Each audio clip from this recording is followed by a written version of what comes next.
22 साल हो गए, आप कहाँ से आए इस तरह का आइडिया? साबरमती एक्सप्रेस की अगजनी पे आपको कुछ नहीं मिलेगा। उन 59 लोगों को किसी ने याद नहीं किया, वो सिर्फ आंकड़े के तौर पे उनका देखा जाता है। वो दंगों का कारण क्या था उस पे किसी का ध्यान नहीं था। लेकिन ट्रोलर्स ये कह रहे हैं कि किसने छिपाया है सच, कौन थे वो लोग? सर उसके लिए आप पिक्चर देखिए जी।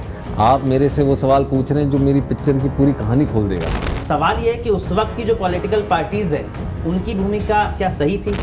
उस वक्त के जितने भी इम्पोर्टेंट एलिमेंट्स थे उन लोगों की झलकें आपको दिखेंगी, क्योंकि जैसे हमने कहा ये फैक्ट पे बेस्ड है।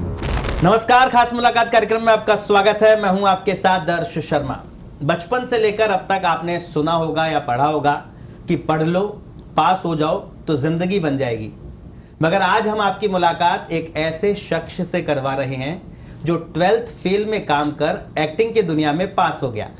अब तो आप समझ ही गए होंगे कि हम किसकी बात कर रहे हैं। जी हाँ, आज हम आपको रूबरू करवा रहे हैं एक ऐसे कलाकार से जिसने अब तक अलग अलग किरदार निभाए और अपने नायाब अभिनय से फिल्म इंडस्ट्री में एक अनूठी पहचान बनाई। तो बिना समय गवाए आपकी मुलाकात करवाते हैं बॉलीवुड के स्टार विक्रांत मैसी से। विक्रांत, बहुत बहुत स्वागत है आपका पत्रिका टीवी। नमस्कार दर्श जी, बहुत बहुत धन्यवाद आपका इतना अच्छा इंट्रोडक्शन देने के लिए। Thank you so much, thank you जी। एक फिल्म को लेकर आप आ रहे हैं, द साबरमती रिपोर्ट। सबसे पहले तो इस फिल्म के बारे में बताएं और आपके किरदार के बारे में बताएं। सर ये फिल्म जो है ये 27 फरवरी 2002 को गुजरात के गोधरा में जो साबरमती एक्सप्रेस के साथ अगजनी का हादसा हुआ था, ये उस पे आधारित है जी। इसमें मैं एक पत्रकार की भूमिका निभा रहा हूँ जी। हिंदी मीडियम पत्रकार की भूमिका निभा रहा हूँ और भी दो लोग हैं मेरे साथ, राशि खन्ना और रिद्धि डोगरा, वो भी पत्रकार की भूमिकाएं निभा रहे हैं। बहुत ही महत्वपूर्ण कहानी है सर ये, इसलिए हमने इसे बताने की कोशिश की। ख़ास तौर पे इसलिए क्योंकि उस दुर्घटना में जो 59 लोग मारे गए थे जी। ये कहीं ना कहीं हमारी ओर से उनके लिए श्रद्धांजलि है। और मीडिया का क्या रोल था उस दौरान, मीडिया ने क्या किया, जो हमारा चौथा स्तंभ है पत्रकार लोकतंत्र का, जी, क्या उसने अपनी जिम्मेदारियां निभाई, क्या नहीं निभाई, किस तरह चीज़ें थी, ये उस विषय पे ये फिल्म है। जी। तो एक ऐसा विषय जिसका जिक्र 20 साल बाद भी जिसका जिक्र आता है तो सियासी तूफान खड़ा हो जाता है। इतने सेंसिटिव विषय पर फिल्म करने का आइडिया कहाँ से आया? क्योंकि तकरीबन 22 साल हो गए हैं, तो किसी ने इस आइडिया को नहीं छुआ। आप कहाँ से आए इस तरह का आइडिया? सर ये आइडिया एक्चुअली जो निर्माता हैं हमारे फिल्म के, अमूल मोहन और अंशुल मोहन, उनके पास ये कहानी थी जो पूरी रिसर्च और फैक्ट बेस्ड कहानी थी।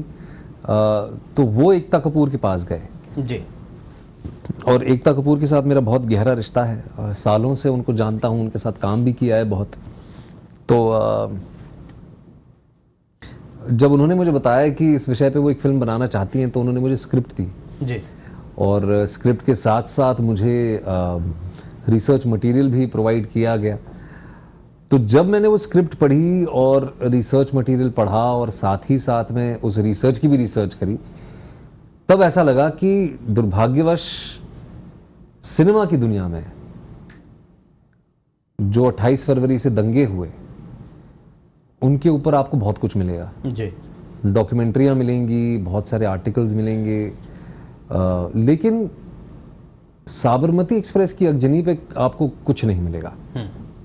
उन 59 लोगों को किसी ने याद नहीं किया, वो सिर्फ आंकड़े के तौर पे उनका देखा जाता है। और क्योंकि दुर्भाग्यवश जो आपके दंगे आगे बढ़ के जो नहीं होने चाहिए थे और किसी भी सभ्य समाज में नहीं होना चाहिए, लेकिन उस पर बहुत ज़्यादा ध्यान था लोगों का, ना कि वो दंगों का कारण क्या था उस पर किसी का ध्यान नहीं था जी। तो बिल्कुल सही कहा आपने कि ऐसी कहानी या ऐसी सच्ची घटना जिससे आप राजनीति दूर नहीं कर सकते, आज जैसे फिल्म रिलीज़ होने पे है, बहुत सारी प्रतिक्रियाएं हैं लोगों की, तो पर हम कलाकार हैं सर, हम कहानियां कहते हैं। और तो आपने जब स्क्रिप्ट पढ़ी तब आपको अंदाजा था कि ये इतना सब कुछ होगा? सर अंदाजा था कि कुछ तो होगा, अंदाजा था कि चर्चा होगी, पर अंदाजा इतना नहीं था कि इतनी गाली गलौज होगी। क्योंकि अधिकतर लोगों का जो इस फिल्म से जुड़े उनका मानना ये था कि एक तो हम फैक्ट बता रहे हैं, रिसर्च करके बता रहे हैं पूरा फैक्ट। दूसरा ये कि हमारा ये मानना है और खासतौर पे मेरा ये मानना है कि हर प्रकार की फिल्में बननी चाहिए। हम एक लोकतंत्र में जीते हैं। अगर आपको वो कहानी नहीं पसंद या अगर आपको उस मानसिकता से अगर आप अपने आप को नहीं जोड़ते हैं तो मत देखिए फिल्म। लेकिन दूसरों को गाली दे के या उनका मनोबल तोड़ के ये कहना कि ये नहीं बननी चाहिए, वो मुझे नहीं समझ आता जी। पर हो रहा है।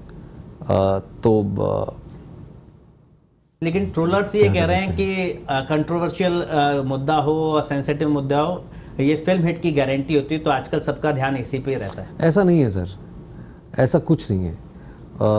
कंट्रोवर्शियल मैं जानता हूँ, हाँ कंट्रोवर्शियल है, और मैं कोई बेवकूफ़ नहीं हूँ, मुझे पता है कि ये कंट्रोवर्शियल सब्जेक्ट है।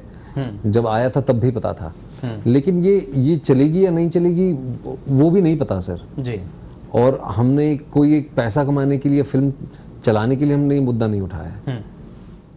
आज देखिए, अब तक किसी ने फिल्म नहीं बनाई थी तो लोग कहते थे कि यार उस विषय पे किसी ने फिल्म नहीं बनाई। आज जब बना रहे हैं तो लोग कह रहे हैं कि कंट्रोवर्सी क्रिएट करने के लिए फिल्म बना रहे हैं। तो आदमी जाए तो जाए कहाँ, ये दो-धारी तलवार की तरह है ये जी। तो खैर सर, सबकी अपनी अपनी प्रतिक्रियाएं होती हैं और होनी भी चाहिए जी।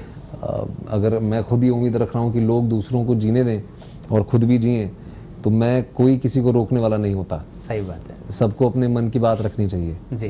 पर हम भी अपने मन की बात रखेंगे। बिल्कुल।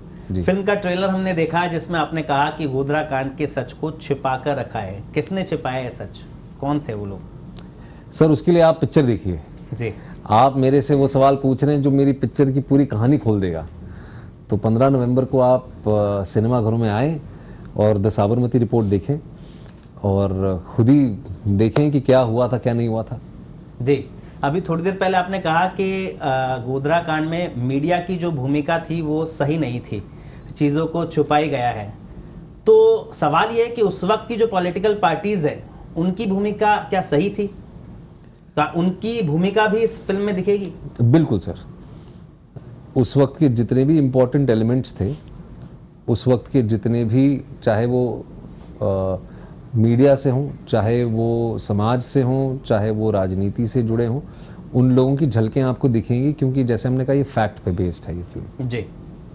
आपको वो सारी चीज़ें दिखेंगी जो उस वक्त बीती हैं, जो घटी हैं, और ज़्यादा मैं आपको बता नहीं पाऊंगा क्योंकि मेरी फिल्म की कहानी खुल जाएगी सर। जी। तो माइंड मेकअप कर लिया था कि जब कंट्रोवर्सी होगी, क्योंकि आपने पता कि कंट्रोवर्सी तो होगी ये सोचा था, लेकिन इतनी हो जाएगी ये नहीं सोचा था। इतनी हो जाएगी ये करना नहीं है सोचा था सर। ये माइंड मेकअप था सर, इतनी हो जाएगी ये नहीं सोचा था। क्यों? क्योंकि मुझे लगा था कि यार 22 साल पुरानी बात है। वो तो पता ही है कि इससे राजनीति जुड़ी हुई है। ये इस इंसिडेंट को, एक तो ये भी है ना, देखिए सर, आज इतना डिसअपॉइंटिंग लगता है कि इस इंसिडेंट को एक पॉलिटिकल इवेंट की तरह देखा जाता है। ये इस इवेंट को ह्यूमन ट्रेजेडी के तौर पे नहीं देखा जाता। जी। तो ये था कि चर्चा हो, लोग कहेंगे जरूर, लेकिन हम 2024 में हैं। लेकिन मैं गलत था। हम आज भी कहीं ना कहीं वही हैं जहां थे। अभी भी लोग एक तरफा ही सोच रहे हैं। एक तरफे की बात नहीं है। बात यह है, जैसे मैंने कहा आपसे, कि आपको भी अपनी बात रखने का पक्ष, आपको भी अपना पक्ष रखने का पूरा अधिकार है, तो मुझे भी है। अगर आप सहमत नहीं है तो मत देखिए पिक्चर। जी। पर मुझे ये कहानी नहीं कहनी चाहिए क्योंकि तुम्हें लगता है कि ये गलत है, वो गलत है। जी। वो नहीं होना चाहिए। तो क्या आपको लगता है फिल्म देखने के बाद जनता साबरमती या गोधरा कांड का सच बिल्कुल जान पाएगी? बिल्कुल। हमने तो फैक्ट ही बताए हैं। और इंटरनेट का इस्तेमाल करें लोग, इंटरनेट पे जाएं और देखें कि 2002 को हुआ क्या था, या 2002 से लेके 2012 तक क्या हुआ था, जो ये फिल्म 10 साल का टाइमलाइन कवर करती है। फिल्म आपने कर ली, लेकिन सवाल ये है कि इससे पहले कभी आपने गोधरा कांड पर सर्च किया, पढ़ा कि उस वक्त आपकी क्या राय थी? सर उस वक्त मैं 15 साल का था सर। जी। नहीं, उसके बाद, क्योंकि अब फिल्म आप कर रहे हो, इस दौरान कभी आपने उस पर सर्च किया? वो भी आपको फिल्म में दिखेगा सर, क्योंकि 10 साल तक लगभग असल में हुआ क्या था किसी को पता ही नहीं था। बहुत सारी थियरीज थी जो हमारी फिल्म फिर कह रही है, बात कर रही है इस विषय पे। जी। हुआ क्या था, लगी थी आग, लगाई गई थी, लोग खाना खा रहे थे, या बीड़ी से जली थी, या सिगरेट से जली थी, या शॉर्ट सर्किट हुआ था, किसी को कुछ नहीं पता सर। जी। और कई साल पहले तक नहीं पता था। जी। तो मैं अपने जीवन में व्यस्त था। मैं, और उस उम्र में 15 साल की उम्र में आप छोटे होते हैं, आपके घर वाले आपको इन चीज़ों से एक्सपोज नहीं कराते। नहीं कराते। आई एम श्योर आप भी ऐसा ही करेंगे अगर आपके घर में बच्चे होंगे तो। जी। तो जब थोड़ा होश संभाला तो व्यस्त हो गए अपने जीवन में, पर उस थियरी का शिकार हम भी बने, पर रिसर्च कभी नहीं किया। जी। बहुत सारी डॉक्यूमेंट्रियां आई, वो देखी। जी। तो क्या फिल्म करने से पहले गोधरा के बारे में जो आप सोचते थे और फिल्म करने के बाद कुछ अंतर आया? काफी अंतर आया सर। क्या अंतर आया? सर अब ये व्यक्तिगत सवाल है जी। अब वैसे ही मुझे इतनी गालियां पड़ रही हैं सोशल मीडिया पे, अब मैं क्या ही और बताऊं आपको। जी।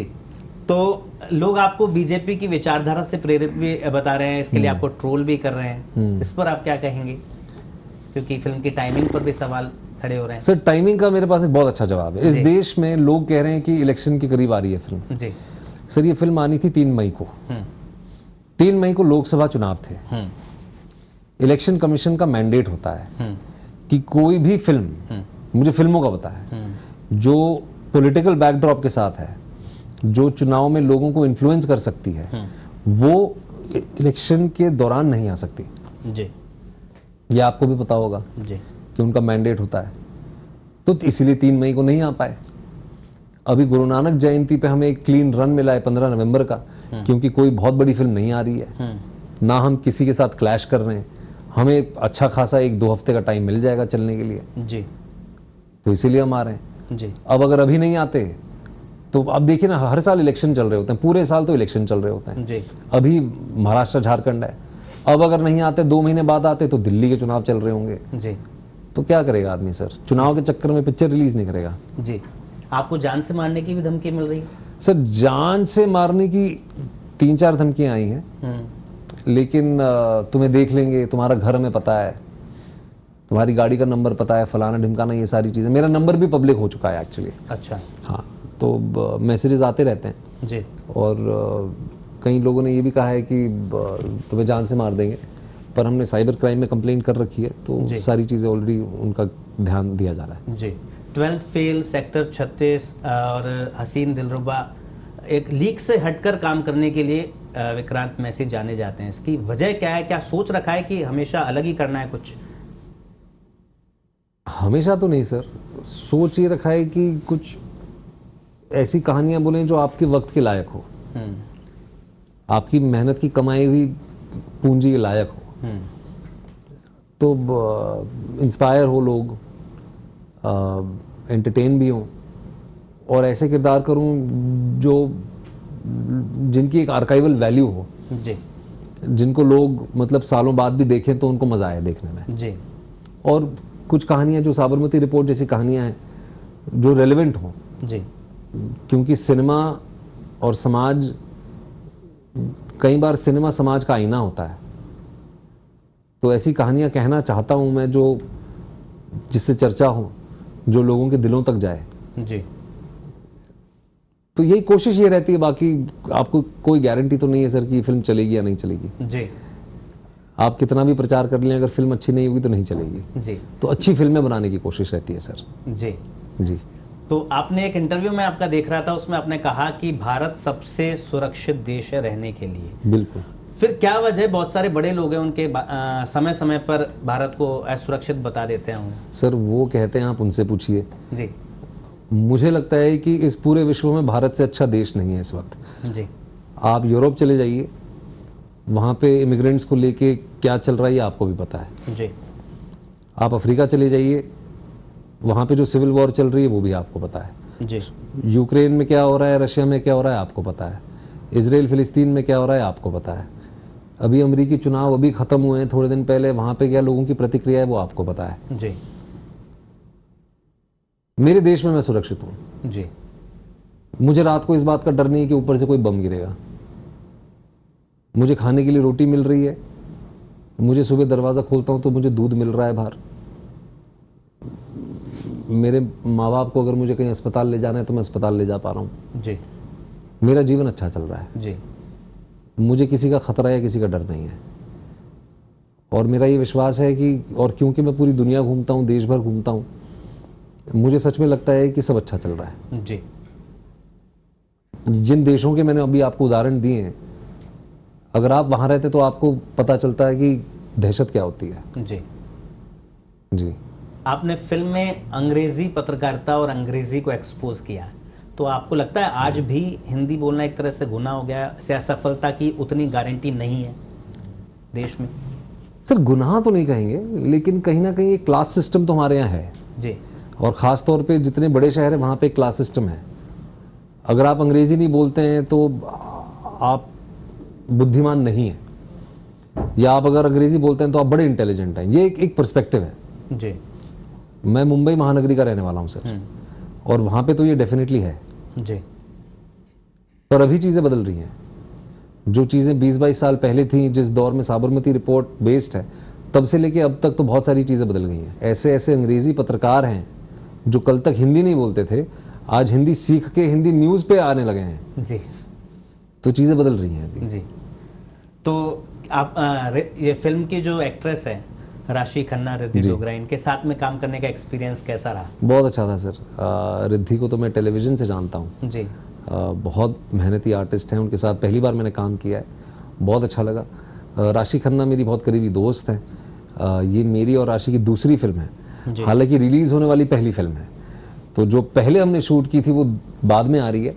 पर उनके साथ बहुत अच्छा लगा काम करके सर, दोनों के साथ बहुत अच्छा लगा। जी पहले छोटे पर्दे पर और अब बड़ी स्क्रीन पर स्टेप बाय स्टेप आप आगे बढ़ रहे हैं, आगे क्या प्लान है? कुछ नहीं सर, मेरा इस वक्त फोकस सिर्फ साबरमती पे ही है। जी आगे देखा जाएगा, जो होगा देखा जाएगा। बस अच्छी कहानियां कहना चाहता हूँ सर। जी उम्मीद ये है कि अच्छी कहानियां कहूँ। जैसे मैंने कहा कि इंग्लिश में जिसे कहते हैं worth your time and money, जी I want to be worth your time and money. अच्छा, जो ट्रोलर्स हैं इतना ट्रोल कर रहे हैं, उससे मन दुखता है कि और डर लगता है? नहीं, ट्रोलर से क्या डरना। जी कई बार तो मजे आते हैं। मतलब कुछ सारी फोटोज तो मैं खुद अपने फोन में सेव करके रखा हूँ। तो मन दुखता है, मन दुखता है कि ना वो मुझे जानते हैं, मैंने किस विषय में क्या चीज़ कही। 1 घंटे 40 मिनट के इंटरव्यू में से 1 मिनट 40 सेकंड उठा के वो वीडियो डाल देते हैं। पर ऐसा ही रहा है सर। मैं पहला शख्स नहीं हूं जिसके साथ ऐसा हुआ है। लेकिन आपको नहीं लगता कि ये ट्रोलर्स ही आपको ज़्यादा फेम दिला रहे हैं? फेम तो दिला रहे हैं, क्योंकि आप देखिए पूरा सोशल मीडिया पर विक्रांत मैसी के अलावा कुछ नहीं है। कोई अवसरवादी बता रहा है, कोई क्या बता रहा है? उग्रवादी, अवसरवादी। हाँ, पहले कुछ अलग सोचते थे, अब अलग सोचने लगे हैं। फिल्म आ रही है। देखिए, मुझे दुख होता है उन लोगों के लिए। सर बदलाव ना प्रकृति का नियम है सर। जी आप भी जो 10 साल पहले थे वो आज आप नहीं है। जी जो वही है, भगवान उसका भला करे। क्योंकि मैं तो वक्त के साथ बदलना चाहता हूं जी, वक्त के साथ सुधरना चाहता हूं, नए दौर के साथ चलना चाहता हूं। अगर आप उसी स्थिर पानी की तरह हैं जो 10 साल पहले था जी, तो आपके ऊपर वो कीड़े मकोड़े भिनभिनाएंगे जिससे आपको लोग छुएंगे तक नहीं। जी, तो मैं वो नहीं होना चाहता। मैं बहते हुए पानी की तरह रहना चाहता हूं। जी, मैं आगे बढ़ना चाहता हूं। तो मुझे खुशी है कि मैं वक्त के साथ बदला हूं। मैंने सिर्फ अपने फ़ोन का सॉफ्टवेयर नहीं अपडेट किया, मैंने अपने आप को भी अपडेट किया है। बहुत बड़ी बात है जी। 15 नवंबर को फिल्म रिलीज हो रही है, क्या कहेंगे आप हमारे दर्शकों को? बस यही कहूँगा कि सिनेमा घरों में आएँ, फिल्म देखें और अपने परिवार के साथ आएँ और हमें सोशल मीडिया पे बताएं कि आपको फिल्म कैसी लगी। जी, बहुत बहुत शुक्रिया हमसे बातचीत करने के लिए। और हम उम्मीद करते हैं 15 नवंबर को जब लोग सिनेमा घर जाएंगे तो उनको ना सिर्फ गोधरा कांड का सच सामने आएगा, बल्कि जो जिस तरह से विक्रांत मैसी अपने अनुभव अभिनय के लिए जाने जाते हैं, वो एक बार फिर उनको एक नया विक्रांत मैसी का अंदाज देखने को मिलेगा। बहुत बहुत शुक्रिया हमसे बातचीत करने के लिए। बहुत बहुत धन्यवाद सर, थैंक यू। तो इस कार्यक्रम में फिलहाल इतना ही। नमस्कार।